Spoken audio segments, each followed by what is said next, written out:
Hey, Secret Friends. We want to say, first of all, thank you for being part of the Secret Friends Unite family. We do all of our podcasts because we have a love of geek and the people we love talking to about the world of geek, whether it's Star Wars, video games, Star Trek, or the world of science fiction and fantasy. With that, we're taking a week off just to catch up, enjoy time with our families, but we wanted to put something out there for you to enjoy. And that is for Secret Friends Unite. It's going to be an episode of our Patreon exclusive comic book show called Spinnerack. You're going to get to listen to that. If you like that, check out our Patreon for more episodes there.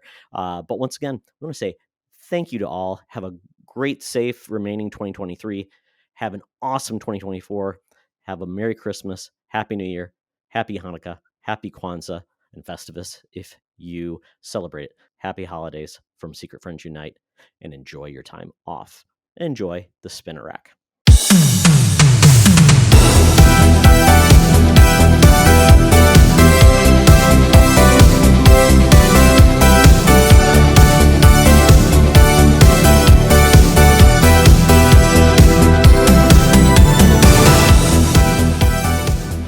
Welcome to Spinnerack. This is the official Patreon podcast all about comic books. You're here on the journey because you are a Patreon member or you're checking out a preview of the show. So this is a lot of fun, and this show is only made capable by our Patreons. So Charlie, you're on this journey with me.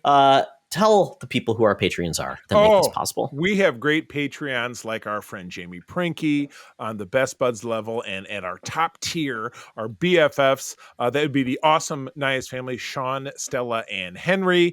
My dear friend, Missy Merchant, who's also a great content creator and also friends with most of the people who are our Patreons, so we do definitely owe you a lot. And also her friend, Andy Milliken. So we do appreciate you guys. We hope you're loving on our content. Definitely always give us some feedback. But if you'd like to, if you're hearing my voice because you're getting a preview of this, please visit patreon.com/Secret Friends Unite to learn about our different levels of support if you would like to get more of this fun content. So what are we talking about this week? You and I are both reading more comics, not only for this series, but really also on our own. Because I think maybe we're catching the bug because we're doing this for work. You don't see my air quotes. But it's kind of helping us kind of fall back in love with comics. So what do we got going on this week? I didn't realize how old this was. It felt like it came out, like it just seemed very contemporary. Yeah, so the comic we're talking about this week is the first volume of a comic that came out in 2006 from Marvel. It's called Nextwave, Agents of H.A.T.E, and H.A.T.E is H.A.T.E, which stands for it's the Highest Anti-Terrorism Effort. Right. So that's a lot there. It's a word salad. So this book was written by Warren Ellis. We're covering the first 6 issues in a collection called This Is What They Want in 2006. Stuart Immonen is the illustrator and published in August 30th, 2006. This is available. I still believe you can get it in a trade version. The comic book shops, Marvel Unlimited, Comixology, you can buy it digital as well. Right. So this is a very interesting book. So I'll give you the synopsis before we get into our discussion about it.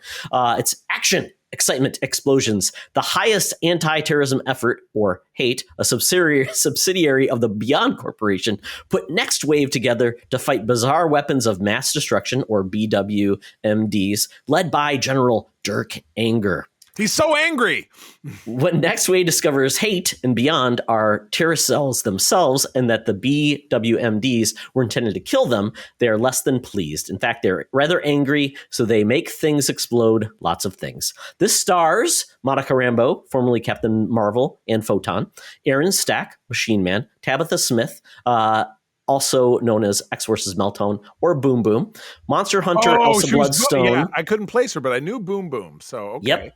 And the captain, it's Captain Blank is the best we can say it because they don't actually tell us what it is. I from context, we'll just Captain Crap, Captain F, because I thought it was like the F word. I'm just going to call him Captain Crap.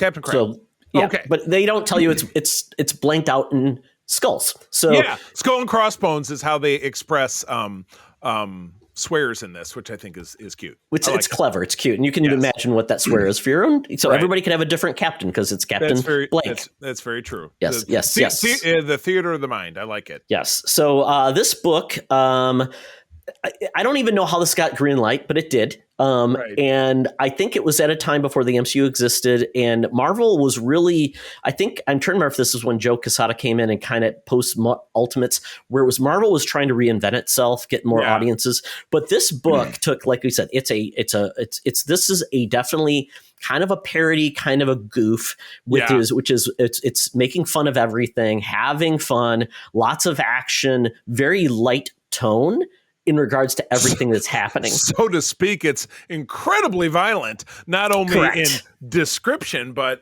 in practice, because you have the policeman who gets gutted by an alien being that turns him into a super killer. You have Fang Foom, who is one of the villainous guest stars, who pops up and Captain F breaks his finger, and it's very graphic. And then doesn't he also kick him in his Fang Foom nuts or something? I don't know. I don't know. Well, Machine Man went inside him, and so we should just give a little background. So this book is all about the team is called Nextwave.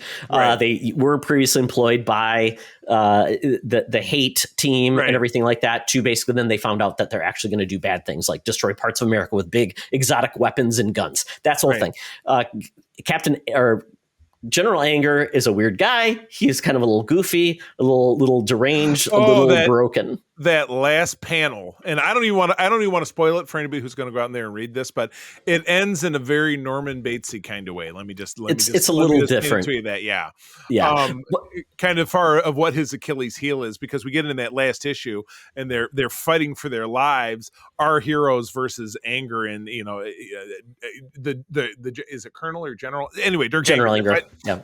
They're fighting him, and they're fighting his crew, and the way they finally take his Achilles heel is something that you're like, what? It's very weird. Thanks for letting me know about who Tabitha Smith is, and because I remember Boom Boom from the famous cover of the New Mutants, where we meet Deadpool for the first time. You have other New Mutant characters, including Cable and not Warpath, but like some of the other ones you end up seeing in Deadpool too. It would be Warpath, because Thunderbird was the original one. You see a girl with short blonde hair blowing a bubble or whatever, and it's not Jubilee, it's Boom Boom, who is this girl. And now that you mention it, because I said, oh, this seems like it could have taken place like yesterday. She's talking on an old style flip phone when she's using her cell phone. So now it makes sense, because that's what we were using. We had our first that was when the Motorola Razr phone was huge. So flip phones became really big in the early aughts around that time. So now that makes a lot more sense.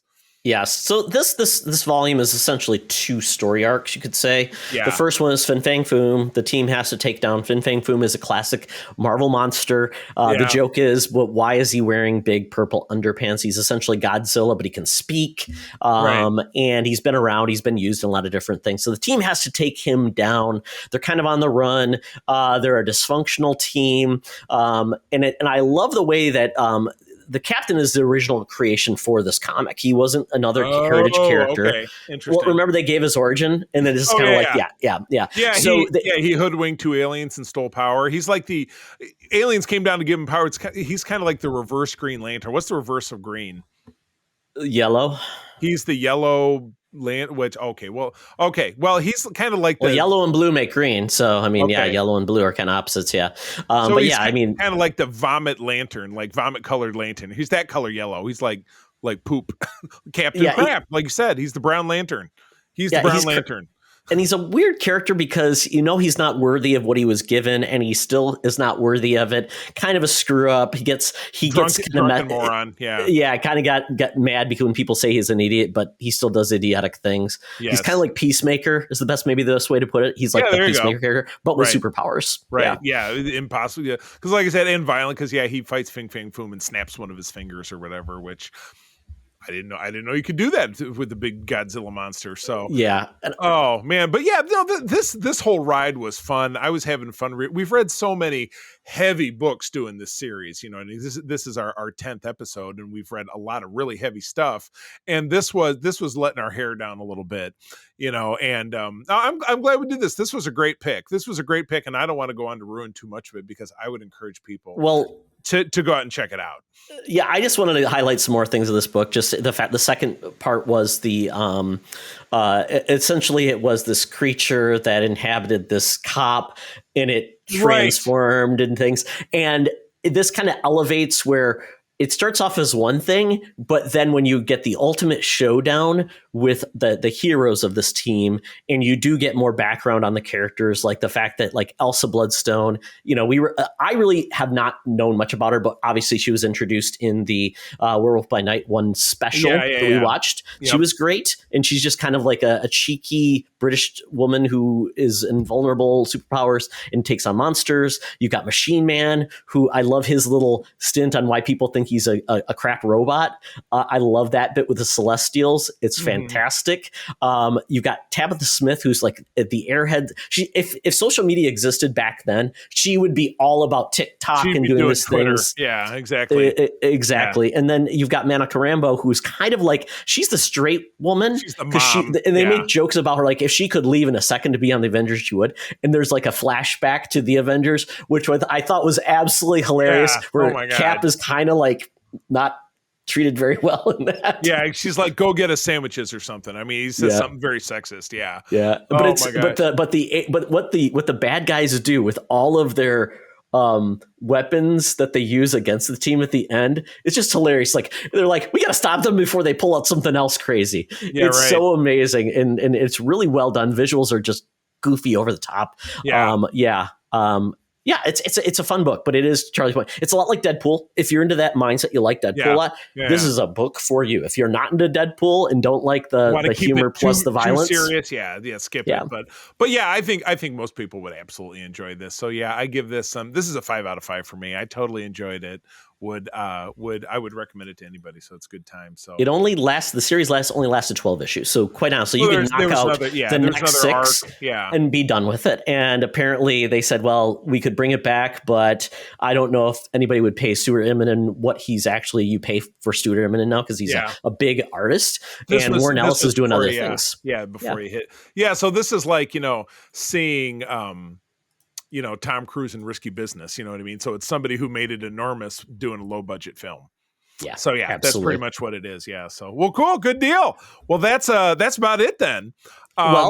Before we leave, Charlie, if people are playing the home game at home, the next series we will be reading is called Irredeemable, a Mark Waid modern classic. It is a really cool book. I believe Boom Studios. It's on Comixology. So check that book out if you want. We'll be reading the first volume, and you've got 2 weeks to read it. So please start your engines and follow along. Fast 10 your seatbelts. Oh, wait, that's reference to something else. Well, cool. All right, Patreons, thank you as always for joining us. We love you, and we will see you next time. Keep on trucking. Be the hero, not the villain. In a truck. Excelsior! This podcast is part of the Secret Friends Unite podcasting network. Visit secretfriendsunite.com for more great shows, articles, news, reviews, and more. Secret Friends Unite podcasts are available on Apple, Google, Spotify, and other podcast services around the world. If you'd like to be part of the conversation, you can join us on Facebook or our new Discord server, or follow @SecretFriendsU on Twitter. Please subscribe to Secret Friends Unite on YouTube and visit our merch store at tpublic.com. Just search Secret Friends Unite. Thanks for listening.